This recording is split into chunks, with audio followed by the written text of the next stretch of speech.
Introductory note.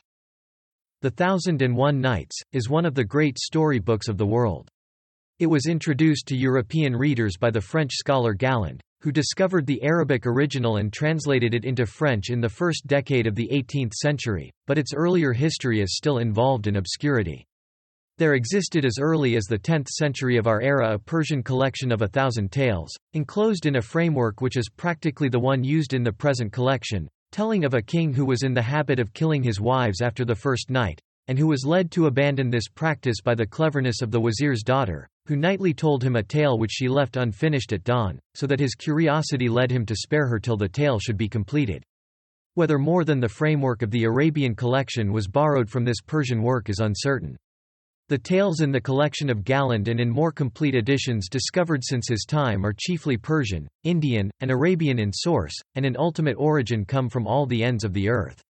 No two manuscripts have precisely the same contents, and some of the most famous of the tales here printed are probably not properly to be regarded as belonging to the collection, but owe their association with the others to their having been included by Galland.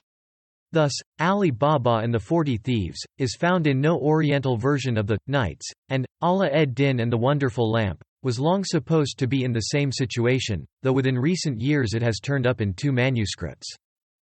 Both the place and the date of the original compilation are still matters of dispute among scholars. From such evidences as the detailed nature of the references to Cairo and the prevailing Mohammedan background, Lane argued that it must have been put together in Egypt, but this opinion is by no means universally accepted. As to date, estimates vary by several centuries. Burton, who believed in a strong Persian element, thought that some of the oldest tales, such as that of Sindbad, might be as old as the 8th century of our era. Some 13 he dated 10th century, and the latest in the 16th. There is a fair amount of agreement on the 13th century as the date of arrangement in the present framework, though they were probably not committed to writing till some 2 centuries later. Of a collection of fables, fairy stories, and anecdotes of historical personages such as this, there can, of course, be no question of a single author. Both before and after they were placed in the mouth of Scheherazade, they were handed down by oral recitation, the usual form of story-telling among the Arabs. As in the case of our own popular ballads, whatever marks of individual authorship any one story may originally have borne, would be obliterated in the course of generations of tradition by word of mouth. Of the personality of an original editor or compiler, even, we have no trace. Long after writing had to some extent fixed their forms, the oral repetition went on, and some of them could be heard in Mohammedan countries almost down to our own times. In the 200 years of their currency in the West, the stories of the Nights have engrafted themselves upon European culture. They have made the fairy land of the Oriental imagination and the mode of life of the medieval Arab, his manners and his morals, familiar to young and old, and allusions to their incidents and personages are wrought into the language and literature of all the modern civilized peoples.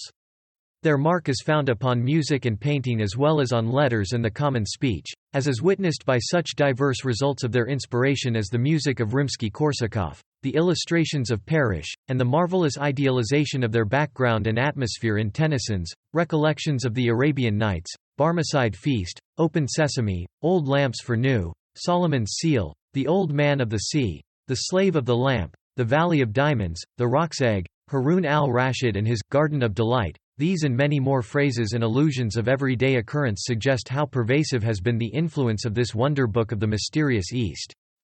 The translation by E. W. Lane used here has been the standard English version for general reading for 80 years. The translations of Ali Baba and Allah ed-Din are by S. Lane Poole, and for permission to use the latter we are indebted to Messrs. G. P. Putnam Sons.